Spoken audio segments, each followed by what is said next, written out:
প্রিয় দর্শক, ফেব্রুয়ারি মানেই নতুন বইয়ের ঘ্রাণ আর বইপ্রেমীদের প্রাণের মেলা। বইমেলা মানে শুধু বই কেনা নয়, বরং যান্ত্রিক শহরের বুকে নিজেকে একটু খুঁজে পাওয়া।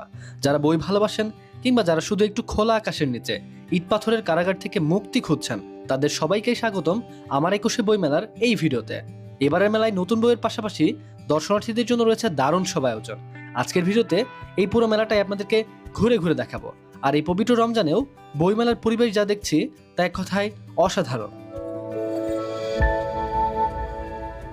তবে এবারের বইমেলায় আসার উদ্দেশ্যটা আমার জন্য একটু ভিন্ন রকম, একটু বেশি স্পেশাল। আমার পাশে যাকে দেখতে পাচ্ছেন আমার বন্ধু সাজিদ, ওর সাথে মেলা মাঠে হাঁটতে হাঁটতে গল্প করতে করতে বেশ গর্ববোধ হচ্ছে, কারণ সে গত বছরই নাম লিখিয়েছে লেখকদের খাতায় এবং এবারের বইমেলায়ও প্রকাশ পেয়েছে সাজিদদের লেখা প্রথম বইখানি। একজন নবাগত কবি হিসাবে ওর এই আত্মপ্রকাশ আমার জন্য যে কতটা আনন্দের তা আসলে বলে বোঝাতে পারবো না। অনেকের কাছে ব্যাপারটা অনেক ক্ষুদ্র মনে হতে পারে, তবে আমার কাছে এটা সত্যি একটা বৃহৎ ব্যাপার। ওর লেখা বইটা সম্পর্কে পরিচয় করিয়ে দিচ্ছি একটু পরে। তার আগে মেলা মাঠের কিছু বর্ণনাহীন সৌন্দর্য আপনাদেরকে দেখাই, যা দেখে আপনারা সত্যি মুগ্ধ হয়ে যাবেন। আর এই সৌন্দর্য দেখানোর জন্য আমরা মিশে গেলাম এই মেলার জনস্রোতে। বইমেলা আসলে এমন একটা জায়গা যেখানে আপনি হাঁটতে হাঁটতে হারিয়ে যাবেন এর সৃজনশীল সৌন্দর্যের মাঝে। চারদিকে হাজারো মানুষের ভিড়, কোথাও কোথাও বিভিন্ন স্টাইলে ছবি তোলার জন্য ফটো স্টেশন, সবাই এসে কত শত স্মৃতি ধারণ করছে মুঠো ভরে। চারপাশে কৃত্রিম রঙিন আলো, তবুও কোথায় যেন একটা অদ্ভুত শান্তি অনুভব করবেন। বিভিন্ন স্টলের সামনে মানুষের জটলা, বাতাসে ভেসে আসা ফুলের গন্ধ, সব মিলিয়ে মনে হবে নতুন এক ভুবনে পা রেখেছেন। আমরা চমৎকার এই পরিবেশ দেখে এদিক সেদিক ঘুরছি, এক একটা স্টল দেখছি। এই বইয়ের রাজ্যের এই বিশালতায় পাঠক হিসেবেও নিজেকে এক নতুন রূপে আবিষ্কার করছি। এই সেই স্টল, এখানে সাজিদের স্বপ্নের বইটি পাওয়া যাচ্ছে। প্রকাশনীর নাম ছায়া প্রকাশনী। নামটা বেশ চমৎকার। আমার প্রার্থনাও থাকবে দয়াময় আল্লাহ যেন ওর জ্ঞানের পরিধি আরো বাড়িয়ে দেন এবং স্রষ্টার অনুগ্রহের ছায়া যেন সবসময় ওর ওপর রাখেন। ও যেন এভাবেই মাথা উঁচু করে সামনে এগিয়ে যেতে পারে।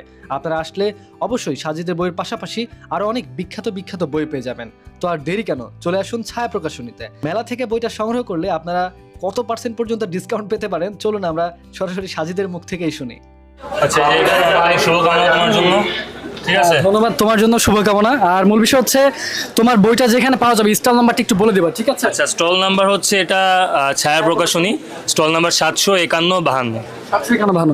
তো যারা সাজিদের এই বইটা নিতে চান, ঠিক আছে, তারা হচ্ছে ছায়া প্রকাশনী। এই যে এখানে হচ্ছে স্টল নাম্বার কত যেন বললা, 751-52, ঠিক আছে?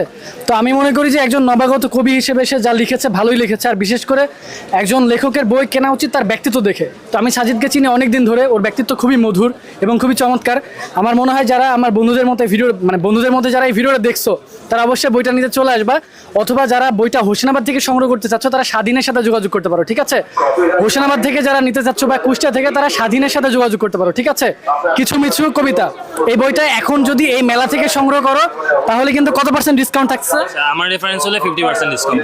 এমনিতে মেলায় আসলে মেলা 30% ডিসকাউন্ট। আচ্ছা। সাজিদ ছোটবেলা থেকেই লেখালেখির প্রতি বেশ আগ্রহী। ওর বয়স যখন 11 বছর চলমান, সেই সময়ের লেখা দুটি কবিতাও এই বইয়ে পেয়ে যাবেন। তবে ওর বইয়ের সব থেকে বেশি যে দুটি কবিতা আমার কাছে প্রচন্ড ভালো লেগেছে, তা হলো কে তুমি। প্রেয়সীকে একদমই ভিন্নভাবে প্রশংসা করে লেখা, যেটা সত্যি আপনাদের ভালো লাগবে। আর আরেকটা নির্বোধ নাশকতা। কে তুমি এই কবিতাটি আপনারা আপনার প্রেয়সীকে চিঠি লিখে উপহার দিতে পারেন। আর যারা এই কবিতাটি চাচ্ছেন তারা আমাকে কমেন্ট বক্সে উপহার লিখলেই আমি পুরো কবিতাটি আপনাদেরকে লিখে বা ছবি তুলে পাঠিয়ে দিব ইনশাআল্লাহ। আর সত্যি বলছি, কবিতাটায় এত মাধুর্য আছে যেটা আপনার কল্পনার সৌন্দর্যকেও হার মানাতে বাধ্য। এরপর আমরা কবিকে নিয়ে একটু হাঁটাহাঁটি করলাম, এদিক ওদিকে ঘোরাঘুরি করলাম। যাই হোক, অনেক গল্প হলো ইনশাআল্লাহ। সত্যি ভিন্ন রকম একটা অনুভূতি এই বই মেলায়। বইয়ের স্টলগুলো পেরিয়ে একটু সামনে এগোলেই দেখতে পারবেন লোভনীয় সব খাবারের রাজ্য। বইমেলায় ঘুরতে ঘুরতে একটু গরম অনুভব হলেই কলিজা ঠান্ডা করার জন্য রয়েছে আইসক্রিম থেকে শুরু করে বিভিন্ন ধরনের স্ন্যাক্স।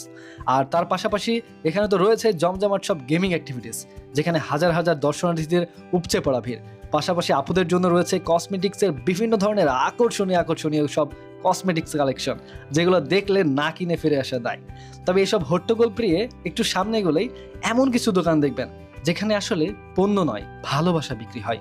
দেখুন, প্রিয়জনকে সামনে রেখে বা সামনে বসিয়ে কিভাবে মোবাইলের ছবি দেখিয়ে নিপুণভাবে শিল্পীরা লাইভ স্কেচ তৈরি করছেন। মাত্র 10 থেকে 15 মিনিটের মধ্যে একদম হুবহু ছবি। কেউ প্রিয় মানুষের ছবি আঁকাচ্ছেন, কেউ বা পরিবারের সদস্যদের নিয়ে স্মৃতি ধরে রাখছেন। এই যে এত অল্প খরচে চোখের সামনে নিজের ছবি এভাবে জীবন্ত হয়ে উঠতে দেখা, এটা সত্যি একটা ভিন্ন রকম অভিজ্ঞতা। এই শিল্পীদের হাতের জাদুকে স্যালুট না জানিয়ে আসাটা আসলে সত্যি বড্ড বেমানান দেখায়। আর হ্যাঁ, মেলার অন্যতম আকর্ষণ ছিল এই মোজোর ক্যাম্পেইন। 500 মিলি অর্থাৎ হাফ লিটারের একটা মোজো কিনলেই পাচ্ছেন লটারি বা গেমিং এর সুযোগ। আর হ্যাঁ, এখানে যদি আপনার ভাগ্য ভালো হয় তাহলে জিতে নিতে পারেন আকর্ষণীয় বিভিন্ন বিভিন্ন পুরস্কার। যাই হোক, আমরা ট্রাই করেছিলাম, বেশ মজা ছিল ব্যাপারটা। এখানে মূলত লুডো গেম থাকে।